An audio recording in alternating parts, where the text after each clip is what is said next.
Buenísimo. Oye, buenos días a todos. Gracias, Flo, y al equipo por la invitación. Un gusto poder estar acá.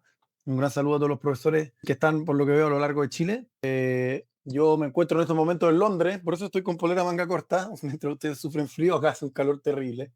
Para presentarme en lo personal, soy abogado de profesión y trabajé como abogado un tiempo, pero después me cambié a trabajar en los temas ambientales en el mundo público. Fui seremi del medio ambiente de la región metropolitana por 2 años, luego director de sustentabilidad e innovación en la Municipalidad de Vitacura, también 2 años con la nueva alcaldesa, antes del incidente que se hizo público, por si acaso no. Y luego me vine a ir a Londres a hacer un máster en recursos sostenibles. Entonces, claro, llevo un tiempo trabajando en distintas cosas ligadas al mundo ambiental y nada, es un gusto poder presentarle. Estuve viendo lo que han ido haciendo el curso, que está enfocado principalmente en los ESG, en inglés, que es Environment, Social and Governance, básicamente medio ambiente, social y gobernanza, y los objetivos de desarrollo sostenible que establece la ONU en conjunto con todos los Estados miembros de la Organización de las Naciones Unidas. Entonces, pensando en qué cosa podría ser interesante para este curso, decidí ir un paso más atrás, porque pensé que hay un fundamento esencial que no siempre se conoce y es cuál es el problema del cambio climático, cómo se produce y cómo nacen entonces los objetivos de desarrollo sostenible de la ONU. Entonces, a lo mejor algunos de ustedes ya conocen esto y les pido disculpas si es repetitivo, pero al menos en todas las actividades públicas que he hecho siempre hay una parte mayoritaria que no conoce el trasfondo y que quedan agradecidos de haberlo conocido. Entonces, lo primero es entender el cambio climático y qué son los gases de efecto invernadero. O sea, ¿por qué se produce el cambio climático? Y aquí pueden ver que hay dos gráficas. La primera, de mano derecha, es la llamada, es lo que muestra es el Ahí, efecto Diego, por invernadero. si acaso, creo ¿Vale? que sigues en la primera diapositiva, ¿o no? Soy lo único. No Sí. cambió, pero no sé si cambió en su pantalla. No, a Sí, creo que no sé. tienes Yo que voy a la primera. tocarle modo presentación. Sí, No sé, estoy. Ahí. Ahí también. ¿Ahí lo ven? ahí sí. Lamentablemente no lo voy a poder. ¿Alguien abrió el micrófono? Y a ver, lo voy a cerrar. Ahí está.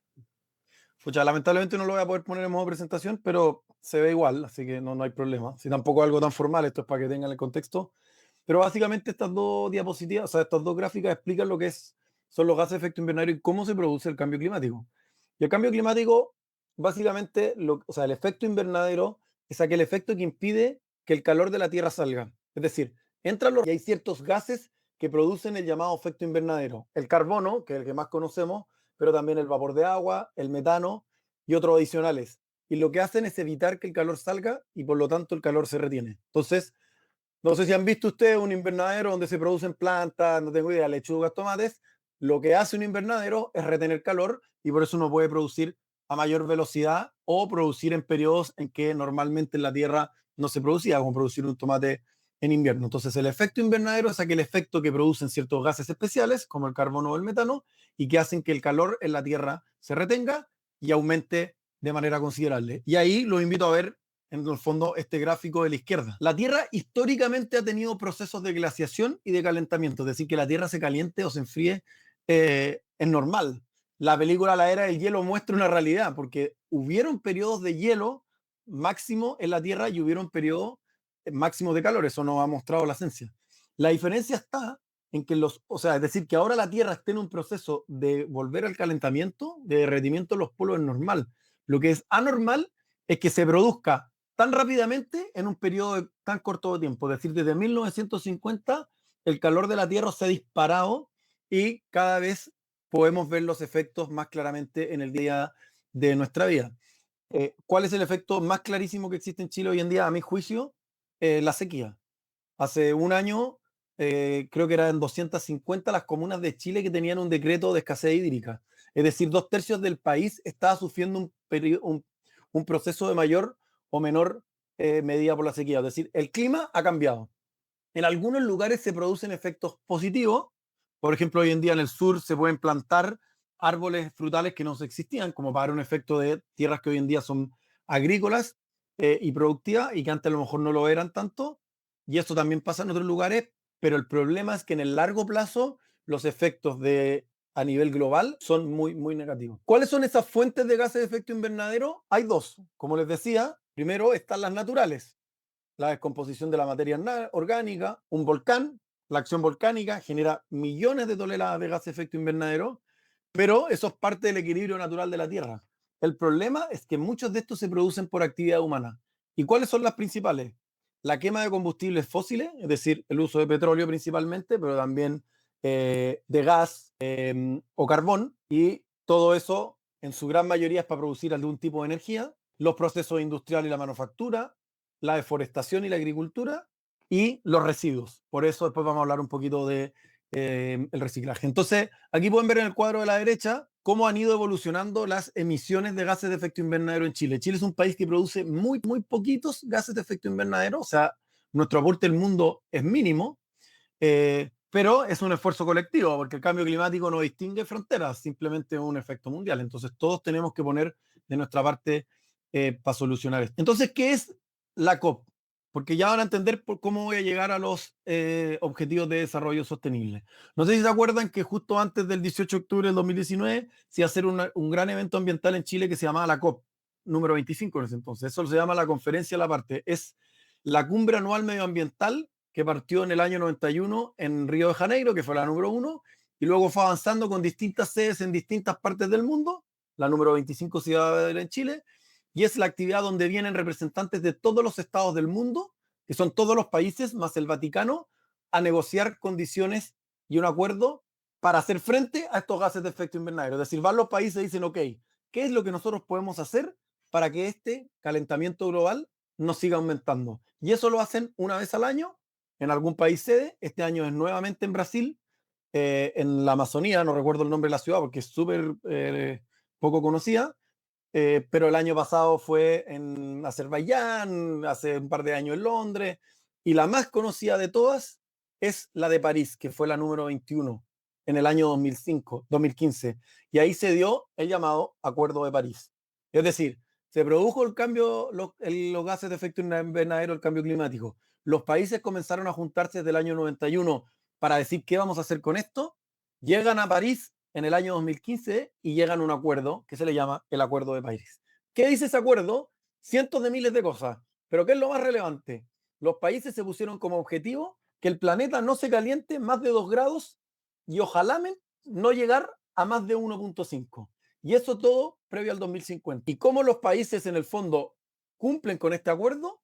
Informándole a las Naciones Unidas a través de un documento oficial que se llaman Contribuciones Nacionales Determinadas, es decir, un documento que da lo mismo el nombre, va a Chile y le dice, ONU, para que yo cumpla mi parte de este acuerdo mundial donde están todos los estados presentes, yo voy a hacer A, B, C y D, lo que me va a permitir dejar de emitir gases de efecto invernadero, y si también cumple Brasil, Estados Unidos, Rusia, Europa, etcétera, etcétera, etcétera, efectivamente vamos a lograr ese objetivo y vamos a evitar que la Tierra se caliente. Y entonces, ¿cómo empezaron Diego, a actuar los perdón países? que te interrumpa un segundo, pero Patricia tiene una pregunta. Sí, Me imagino obvio. que respecto a eso. Hola, Diego. En Hola. tu mirada legal y medioambiental, ¿qué fue lo que pasó con la COP25? No se pudo realizar. La COP25 es un evento ambiental que van 30.000 a 50.000 personas por día. Es como organizar un mundial de fútbol. De hecho, después del mundial de fútbol era el evento más grande que iba a organizar Chile. Es que te lo En- pregunto porque el aeropuerto, yo justo semanas antes anduve paseándome por el terminal de internacionales, el aeropuerto estaba tapizado sí, es que con cosas de la COP25 y de repente no.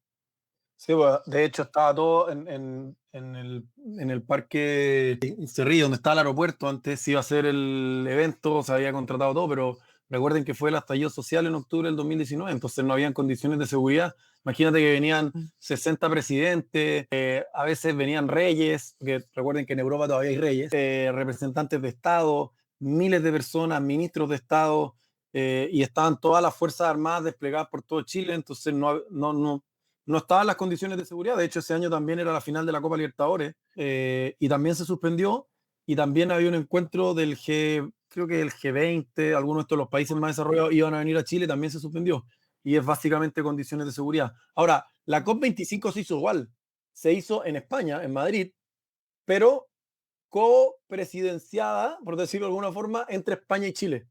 De hecho, la Ah, ya, presidenta de la pero COP, los acuerdos de ese año igual se hicieron, se revisaron, se crearon nuevos acuerdos. 100%. Sí, el único problema es que no se pudo hacer el evento en Chile que igual, independiente del efecto internacional que tiene, genera un impacto local súper relevante, porque pone el tema ambiental en el tapete. Ese año yo era Seremi del Medio Ambiente y éramos rockstar, nos invitaban a todos los eventos, todo el mundo quería, se aceleraron los compromisos ambientales de muchas empresas, de colegios, de instituciones, porque claro, hay contextos que, como cuando el Mundial de Fútbol y todo funciona en torno al fútbol, bueno, cuando viene un evento de estas magnitudes, es muy positivo para la actividad local y lamentablemente por eso no se pudo realizar y se perdió un poco esa oportunidad que estaba ahí. Pero la Muchas COP25 se hizo gracias. igual. Bueno, entonces para seguir, pues, no se preocupen, que son 3 diapositivas más. Los países informan a la ONU qué es lo que van a hacer para cumplir esos compromisos a través de este reporte llamado NDC. Y ahí, ¿qué es lo que en fondo empezaron a hacer los países? A decir que van a ser carbono neutral al 2050. Como yo les dije, habían 5 gases de efecto invernadero, los más conocidos son carbono, metano, etcétera, pero finalmente todo se termina mediante fórmulas matemáticas transformando en carbono, porque es el que tiene mayor presencia en el planeta. Entonces, todos los países tienen formas de emitir gases de efecto invernadero, pero también de retenerlos. Las formas de emisión, como les decía, el uso de combustibles fósiles para energía, principalmente, y la gestión de los residuos. La forma de retenerlo, es decir, que se absorbe el carbono y se absorbe el metano, son los bosques y el océano. O sea, Chile es el paraíso de absorción de gases de Hola, efecto Vero. invernadero. Bien, Creo cuéntame. que se te quedó el micrófono prendido a la persona Dale. que me hizo una pregunta. Flo, no sé si la voy a silenciar. Sí, ahí estoy bien. Ya. Listo. Entonces, los países absorben gases de efecto invernadero a través, básicamente, de su naturaleza. Por eso la Patagonia chilena vale muchísimo, en estos términos, no económicos, me refiero en términos de poder reducir los gases de efecto invernadero. Lo mismo pasa con la Amazonía en Brasil, los bosques en Suiza, etcétera, etcétera, etcétera. Entonces, ¿cómo llegas a la carbono? ¿Qué significa ser carbono neutral? Es decir, que los gases que tú emites como país sean exactamente los mismos que absorbes. Y todo eso se puede calcular. Y el objetivo que tienen hoy los países del mundo es ser carbono neutral al año 2050. Pero ahí, cuando se empezaron a actualizar las contribuciones nacionales determinadas, es decir, este reporte de cómo vamos a llegar a ser un país sostenible y cumpliendo el Acuerdo de París, es que la reflexión internacional fue decir, oye, pero cada vez que existen impactos ambientales, uno inmediatamente se da cuenta que eso mismo genera otro tipo de impactos que son igualmente importantes para efectos del desarrollo de la humanidad y del planeta, y son los impactos sociales. Por ejemplo, piensen en Concón, Quintero y Puchuncaví, que han habido tantas crisis ambientales por calidad del aire. En ese lugar, uno puede ir y resolver el tema ambiental, es decir, no sé, han habido planes de descontaminación, efectivamente cada vez hay menos emisiones en ese lugar. Pero ¿qué pasa con la gente de ahí? ¿Qué pasa con todos los que trabajaban en esas empresas? O sea, se empezó a entender que el tema ambiental no solamente se tenía que mirar desde una perspectiva ambiental, sino que también de la perspectiva social, es decir, el impacto en las personas, las comunidades que viven cercanas a los lugares donde se producen este tipo de efectos ambientales, y a su vez, cómo generar una gobernanza. ¿Qué tiene que tener esto? La administración de la empresa, del Estado, de los organismos públicos, en la relación con sus comunidades y en la relación con el medio ambiente. Y es ahí que nacen los objetivos de desarrollo sostenible. Es decir, si ya existían todos los acuerdos y convenios relacionados al cuidado del medio ambiente, el mundo tenía que ampliarlo para poder llegar también a los aspectos sociales y a los aspectos llamados de gobernanza para que las instituciones sólidamente construidas puedan abordar las 3 dimensiones y al ser el círculo perfecto que aborde este tipo de problemas. Y es por eso que existen trabajos institucionales de todo tipo de instituciones, y es lo que ustedes pueden ver en el INACAP, con los objetivos de desarrollo sostenible, que por lo que vi le dieron prioridad a 10 objetivos porque tienen directa relación con el trabajo que hace una institución educacional. Probablemente si miro los de la Universidad Católica, no tengo idea, los de la Universidad Andrés Bello, también el trabajo en materia ambiental va dirigido exactamente a lo mismo. Y con esto termino porque les quería dejar 3 preguntas para poder pasar después a responder las que ustedes tienen. La primera, siempre que se habla de ambiental, inmediatamente la gente te responde reciclaje. Entonces quiero, si alguien se atreve a contestarnos, ¿por qué reciclar es sostenible? A ver si lo podemos dilucidar en todo. La segunda es si se le ocurren otras acciones, además del reciclaje, que ustedes pueden hacer en su día a día para ser más sostenibles y qué efectos produce. O sea, ¿por qué esa acción se entiende que es más sostenible? Y la última pregunta es, habiendo entendido lo anterior, es decir, que la sostenibilidad va más allá de la acción específica como reciclar, ¿cómo estos temas pueden abordarlos en los cursos que ustedes realizan como profesores en el INACAP? Y si alguien me puede dar un ejemplo, ya sea teórico o práctico, sería increíble. Y esa era mi presentación. Espero que les sirva para entender más el contexto de los Objetivos de Desarrollo Sostenible y quedo atento a todas sus preguntas. ¿Alguien, algún voluntario que quiera responder las preguntas? ¿Por qué reciclar es sostenible? Partiendo por la primera. Nadie. Les puedo explicar igual, pero entretenido la conversación. Ahí Patricia estaba levantando la mano. Muchas gracias, Patricia. En realidad quería responder la tercera porque tengo algo súper entretenido que contarles al respecto a nivel institucional. Reciclar es sostenible porque implica la no producción de nuevas materias primas y eso genera una reducción tanto en el uso de la energía como en la emisión de los gases de efecto invernadero, porque en el fondo es reciclar, para no usar la palabra, pero reutilizar o reconvertir materiales que ya no tienen vida útil a otros que sí lo tienen. Exactamente. Y te doy a dar la palabra para que cuentes tú el ejemplo. Lo que dice es 100% perfecto y le agregaría un dato. El reciclaje tiene dos efectos ambientales positivos. El primero es que dejamos de extraer nuevos recursos de nuestras materias primas. O sea, por ejemplo, si tú reciclas el cobre, es menos cobre el que tienes que sacar y el cobre tiene vida eterna. Entonces lo puedes reutilizar todas las veces que quieras. Lo mismo con el vidrio. Pero lo segundo es que los rellenos sanitarios, los vertederos de basura, son grandes productores del gas de efecto invernadero llamado metano. Entonces, no solamente ocupamos lo que ya tenemos a disposición nuestra, sino que evitamos que ese material, en el contacto con otros materiales y otros residuos, sean grandes generadores de gases de efecto invernadero. Y ahí era la segunda pregunta. ¿Hay alguien que se le ocurra? Te vamos a dar te voy a dejar la tercera para ti, Patricia, para que la guardemos. Esta es la segunda pregunta. ¿Hay alguien que se le ocurra otra acción sostenible que podemos hacer cualquier ciudadano en el día a día y que con eso ayudaría en el fondo a tener un menor impacto ambiental? Mauricio me parece que está hablando, pero está con el micrófono apagado. No sé si está hablando para acá o está hablando con alguien de la casa. No, me refería a el residuo orgánico, dejarlo en una compostera, por lo menos eso lo hacemos acá en la casa hace años. 100%. De hecho, si tú Ok. miras Bajamos la la bolsa cantidad de de basura. basura. O sea, es 100% real lo que tú dices. De hecho, si tú miras en una bolsa de basura promedio en Chile, cualquiera de la casa, más del 50% de los residuos se estima que son orgánicos. El promedio, obviamente, depende del hogar. O sea, si ustedes quieren partir por hacer algo que realmente vaya a reducir los efectos de gases de efecto invernadero, los poquitos que uno produce, pero que finalmente todo suma, partan por reciclar orgánico, de todas maneras, porque los materiales reciclables se estima que son como el 35% y el 50-58% son orgánicos, o sea, son mucho más la cantidad de residuos que se pueden reducir. Así que muy buen otro ejemplo. ¿Hay algún otro que no sea relativo a residuos? ¿A alguien se le ocurre algo con energía, por ejemplo, agua? María Manosinda tiene la mano levantada. Buenísimo. Perdón, en tu pantalla aparece Sebastián. Sí, estás en la cuenta del SAT, pero yo soy Catalina. Si me lo pudiera cambiar, lo haría. Tal vez me lo pego acá en la frente. Alguien dijo un ejemplo muy bueno por el chat, pero ¿alguien tenía la mano levantada? Sí, María Manosalva, pero no sé si nos puede escuchar o puede desactivar su micrófono, creo. Sí, aquí estoy. Buenas tardes. No comer carne. No comer carne, perfecto. Mm. ¿Por qué? ¿Sabes por qué no comer carne? Porque eso evita la deforestación y el proceso que implica en sí procesar ese alimento es uno de los más contaminantes. Contamina el agua y deforesta los terrenos. Sí, lo que señales es verdad y te lo voy a complementar con dos cosas. Una para bien y otra para mal. O sea, no para mal por lo que dijiste, sino que para entender como la generalidad de lo que pasa con la carne. A las vacas les culpa de ser grandes productores de metano. ¿Y cómo? A través de los peos de las vacas.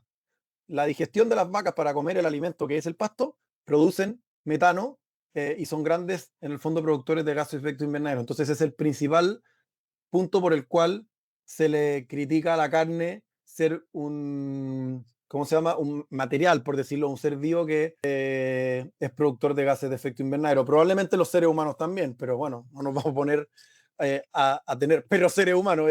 Hay algunos muy radicales que dicen eso, que deberíamos casi que reducir la población a nivel mundial. Pero las medidas que son generalmente aceptadas, y efectivamente hay muchos que proponen un menor consumo de carne. Y lo segundo que señalas, también es efectivo que para tener mayor cantidad de tierras productivas agrícolas, ya sea para carne o para alimentos, obviamente eso involucra, para aumentar la cantidad de tierras, involucra deforestar aquellos lugares. Pero esa crítica muchos también se lo hacen a la agricultura tradicional, a la producción de alimentos, porque para producir un tomate también deberías cortar árboles si es que necesitas un terreno limpio. Entonces, los que son defensores de un consumo racional de carne, yo soy vegetariano, por ejemplo, a pesar de que trabajo en esto, pero tampoco como carne todos los días. Creo que es una de las industrias que tiene que adaptarse y en general lo que defienden es decir, a las que defienden el vegetarianismo absoluto, decir, bueno, pero las verduras también generarían ese impacto de uso de agua, de uso de fertilizantes, que también pueden contaminar los suelos. Pero el ejemplo es 100% real y hay mucha como predicción en relación al consumo razonable o disminuirlo al mínimo a lo necesario. Alguien también dijo en el chat, no, creo que Mauricio también quería decir algo, pero en el chat encontré uno que está muy bueno, que dijo, preguntarle a las IA, a la inteligencia artificial. No lo veo, no el mensaje, pero ese mensaje es muy bueno y súper contingente, porque cuando uno le hace una pregunta a la inteligencia artificial, los data centers, que son estos computadores gigantescos, usan un nivel de energía gigantesco y un nivel de agua gigantesco. Entonces, cuando tú le preguntas a ChatGPT qué día es hoy o dónde me tomo la micro, son preguntas que gastan una infinidad de energía. Y como yo les decía, dado que la energía es el mayor productor de gas de efecto invernadero, mientras no tengamos energía 100% limpia, y no hay ningún país en el mundo que tenga energía 100% limpia, ese tipo de acciones, de manera masiva y colectiva, hacen que haya un mayor consumo de energía. Entonces, 100% buena la respuesta. ¿Hay alguien más? No sé si, creo que Mauricio quería decir algo de los que veo con la pantalla prendida, o no. Sí, Estoy equivocado. era cuando... Esa es la pregunta que uno tiene de repente, las dudas cuando, por ejemplo, dicen, oye, no comer carne porque las vacas en realidad generan eso, pero ahí uno se pregunta, bueno, pero si siempre hemos comido carne, pues si somos personas, somos carnívoros los seres humanos. O sea, ahí me produce esa cuestión de como que, lo mismo que decías tú, pues el extremo es, oye, en realidad el ser humano es el perjudicial en esta ecuación, pues o sea, si nosotros no desapareciéramos, florecería toda la fauna y todo el tema. Entonces ahí como que nos pasamos para el otro lado, como que no, hay que buscar el equilibrio, encuentro yo. Lo que decías tú, pues el consumo responsable, pero me produce ese ruido siempre cuando dicen, no hay que comer carne. Oye, si comemos carne, o sea. Yo en este punto, obviamente que es algo discutible. Probablemente si viniera otro, si la FLO me echa de mi trabajo y contrata a otro profesor que fuera como quizás mucho más ecologista, por decirlo de alguna forma, podría plantear que él es absolutamente contrario a la carne. Yo creo que todas las industrias deben adaptarse y buscar las soluciones que permitan no generar esos efectos negativos. Por ejemplo, una tecnología muy interesante que me tocó ver la otra vez es que se desarrolló una enzima que se pone en el alimento a las vacas, en el pasto, y eso hace que las vacas reduzcan de manera exponencial la cantidad de metano que producen al procesar los alimentos. Todavía no se hace de manera masiva, pero en el fondo la transición a la sostenibilidad en gran parte es mediante el desarrollo de tecnología innovadora, eficiente, etcétera. Y mi opinión es que la industria de los alimentos carnívoros, y eso puede aplicar a los peces, en el fondo a las vacas, a los pollos, a los chanchos, tienen que tener una adaptación al igual que cualquier otra. Veo un par de manos levantadas. Patricia creo que está primero, después María José. Este tema siempre genera polémica, entonces solo para quienes no son como del área de recursos naturales, para que vean el contraste y un poco de números y fuera del mito de la ganadería es súper contaminante, la ganadería regenerativa secuestra más CO2 del metano que podrían producir las vacas. Para que exploren el concepto de ganadería regenerativa y el impacto positivo que genera en el medio ambiente al convertir el suelo en el principal secuestrador de CO2. Porque alimento no podemos dejar de producir, o sea, yo soy agrónoma, mi misión es producir alimento. Y los alimentos procesados, la not salchicha, la not hamburguesa, tienen más ingredientes y generan más consumo energético finalmente que el producir un trozo de carne. Entonces, hay un poco de mito ahí. Para los que quieran explorar el concepto, busquen ganadería regenerativa. Eso. Eso pasa también, porque también vi ahí que había una persona en el chat que es Iván, habla de la industria del vino, también ahora que ocupa mucha agua por razones obvias. También se habla de la producción regenerativa en el caso de las viñas. Entonces, yo vuelvo al punto, creo que todas las industrias que hacían las cosas de una forma porque no consideraban o no se tenía en mente que podía producir estos efectos, hoy en día están en procesos de transformación para encontrar métodos para los cuales generar ese tipo de producto, ya sea energía, sea un alimento, un bebestible, etcétera, pero de manera sostenible. Obviamente hay empresas que están más avanzadas que otras, pero es parte de esta transición que tenemos que hacer a nivel mundial. María José tiene la mano levantada. Sí, No te no, escuchamos. era hace rato, cuando estaba conversando lo de la carne. Y yo coincido con nuestro compañero Mauricio cuando dice que, bueno, pero es que antes igual comíamos carne. Antes hacíamos muchas actividades que hacemos ahora y nos perjudican, y es no solo por la presencia del animal en sí, sino de los contaminantes, de los microplásticos, de la atmósfera. O sea, son otros multifactores. No precisamente es condenar a la vaca o condenarnos a ser veganos o hacer una cosa que no es natural, sino que simplemente también hay que considerar todos los demás factores. Eso, no era generar polémica ni nada, sino evaluarnos. Siempre estamos en la posición de decir, bueno, pero es que antes hacíamos esto, pero es que antes usábamos asbesto, pero es que antes, ¿me entiendes? Antes hacíamos muchas cosas que no se podían hacer. Sobrevivimos porque somos una especie que se adapta. Entonces, hay otras cosas, no es satanizar tampoco el veganismo, sino ver qué es lo que estamos haciendo mal y escuchar propuestas como la de nuestra compañera que suena súper interesante. Perfecto, completamente de Gracias. acuerdo. Es parte de la evolución y la Ujú, transición a la sostenibilidad. sí. Oye, solo nombrar dos comentarios más que están en el chat. Déjenme leer. Gregory habla de otras acciones sostenibles, reducir. Obviamente, reciclar es una consecuencia de un material que ya generamos. No existe mejor residuo que el que nunca se genera. Por lo tanto, reducir es la primera R de las 3 R que se asocian a la economía circular. Luego, reutilizar. Nuevamente, pasa mucho, por ejemplo, con la ropa, que nosotros la deshacemos mucho. Acá en Europa les puedo mostrar, está lleno de tiendas de ropa usada, porque tienen este concepto ya muy instalado. Y el último que habla es cuidar el agua y educar en relación a eso. Así que completamente de acuerdo.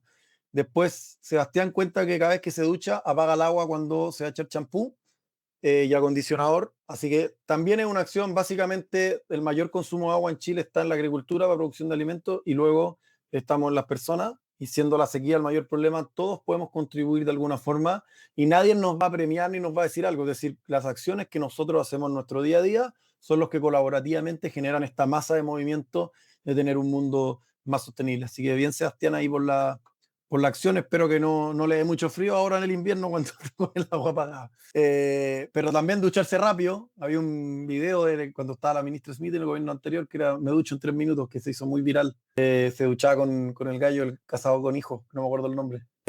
Y el último comentario es de Iván, que dice el tema del auto, el transporte en automóvil que genera CO2 y además el desgaste y la fricción de los neumáticos. También lo agrego a lo que dice Iván, los automóviles cuando se mueven levantan polvo y el polvo se transforma en material particulado que después todos lo respiramos, entonces completamente de acuerdo con ese. Y el último punto, Fabián habla de un método de cultivo de arroz que se desarrolló en Chile que reduce un 50% la cantidad de agua que se utiliza para generar arroz. Bueno, ahí tenemos otro gran ejemplo de un producto que es consumo masivo en el mundo, especialmente aquí todo el mundo come arroz, y la cantidad de agua que se necesita para producir arroz porque los campos se inundan es gigante. Entonces es otra industria que ha ido buscando nuevas tecnologías para tener una acción más sostenible. ¿Qué más? Oye, que comentaron harto. Bueno, alguien dice que en Australia les dan unas algas a las vacas, que era un poco lo que yo les decía la encima, pero es lo mismo, que generan mucho menos gases. Pero en definitiva, al punto de lo que iba es que ustedes pueden ir bien que la sostenibilidad o sea, la sustentabilidad, todo lo que tiene que ver específicamente con medio ambiente, hay millones de acciones que podemos hacer los seres humanos, que pueden hacer las instituciones, que pueden hacer empresas, etcétera, para ante todos tener un mejor medio ambiente y un mayor cuidado. Y con eso le doy pie a la última pregunta, que me parece que es lo más interesante, que Patricia tenía un ejemplo. ¿Qué están haciendo en INACAP? O sea, cuéntenme ustedes qué es lo que han visto, pero también si pueden reflexionar con lo que yo les expliqué, cómo podemos meter esto en las distintas temáticas que ustedes enseñan, que eso es lo principal. O sea, ¿cómo enseñamos? No tengo idea. Cocina, agricultura, escuché a alguien por ahí, o no sé los Hola, profesores de qué otras temáticas sean, pero ¿cómo podemos meter en estos yo, temas para que sea escu- masivo? ¿Alguien está hablando, perdón? sí, yo soy Eugenia de INACAP Maipú, soy profesora de gastronomía. Y aquí nosotros reciclamos todo el aceite que ocupamos. Viene una empresa y se la lleva. Excelente. Tenemos todo un movimiento de reciclaje en Maipú. Estamos reciclando todas las tetras, tenemos los plásticos, todo. Generamos muchísima basura. Sí. Y Oh, en algún momento, en un futuro cercano, queremos hacer, bueno, nuestro huerto con compost. Para eso, hacia allá vamos. bueno, espectacular. Y con eso comentarte dos cosas. Lo primero en relación al aceite, el aceite es muy contaminante del agua. Lo típico que uno hace en una casa cuando se fríen papas fritas, por ejemplo, que se ocupa harto aceite, una empanada, se tira el aceite en el desagüe. Y eso contamina todo el agua. En Chile tenemos tratamiento de agua, pero es súper contaminante con lo que es el agua que después se quiere tratar para reutilizar. Entonces es muy positivo lo que hacen. De hecho, ese aceite se trasladan y mediante un proceso de bacteria y tecnológico se utiliza como combustible y se exporta a Europa.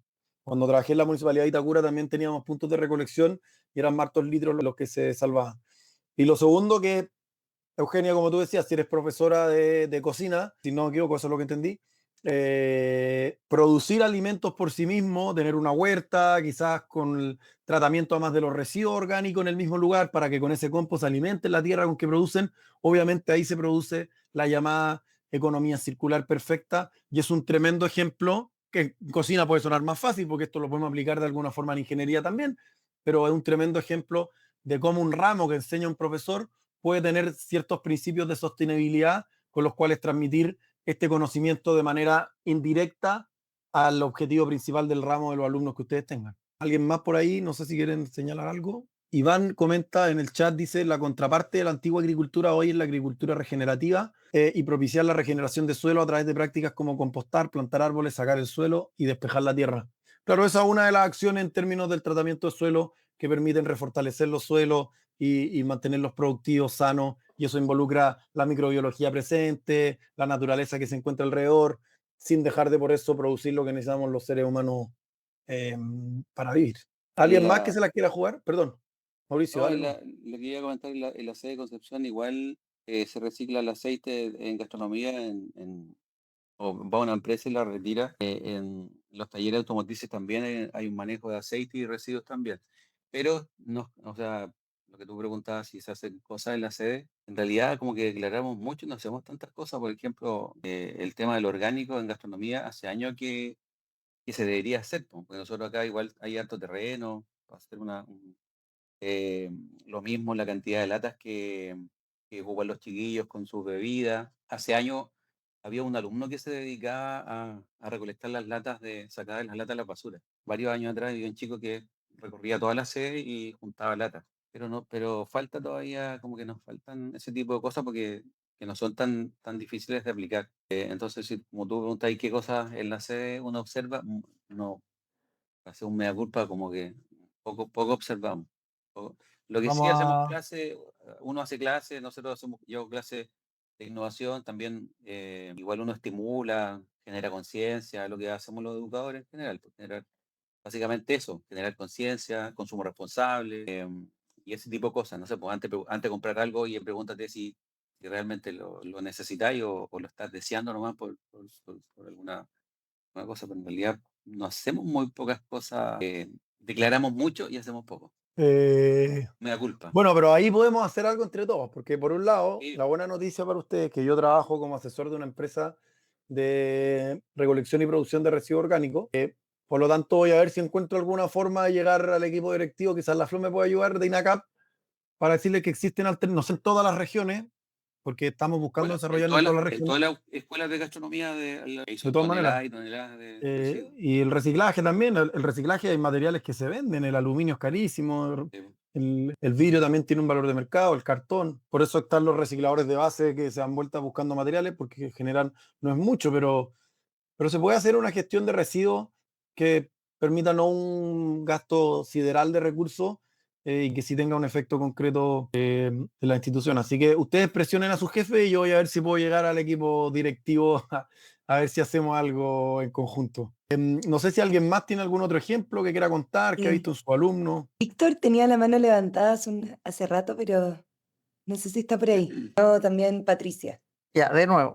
Les quería contar que en acá Santiago Sur estamos implementando un proyecto muy bonito en la parcela experimental de la región metropolitana, que es de 3 sedes, donde se practican los alumnos de medio ambiente y de agroindustria.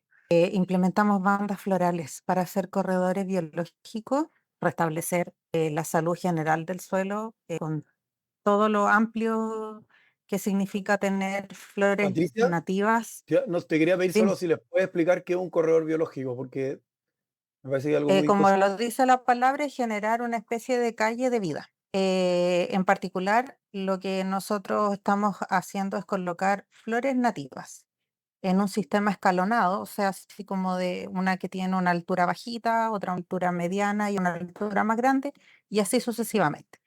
Esto en el suelo, al ser una especie nativa, es de bajo requerimiento hídrico y además es tolerante a los calores extremos que están habiendo acá en la zona central, al largo periodo de sequía y calor que hay en los meses de verano. Además, tienen flores muy vistosas y muy olorosas.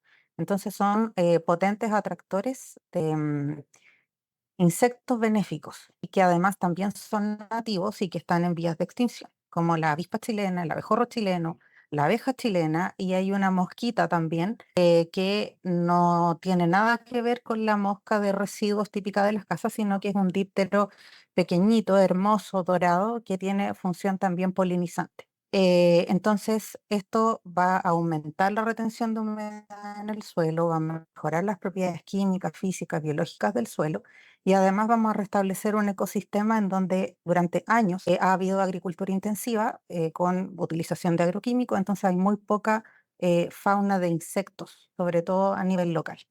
Y lo empezamos a implementar hace un par de meses. Tenemos que esperar la primavera para que todo crezca y florezca. Están ahora ahí sobreviviendo a las heladas potentes que han habido en donde tenemos la parcela en Talagante. Pero espero ya en un año ver cambios, sobre todo porque vamos a tener frutales y eso debería favorecernos para la producción de fruta también. Así que ahí los invito a los que quieran ir a conocer, a los que puedan, nuestra estación experimental de la región metropolitana. Oye, espectacular eso que hacen ustedes.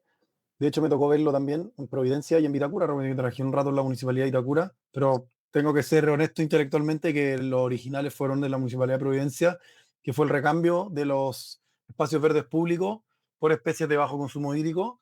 Además de todos los insectos que nombraban, a mí me encantaba que atraían colibrís. Entonces se veían estos pajaritos comiendo los frutos de estas flores. Son jardines, pero preciosos.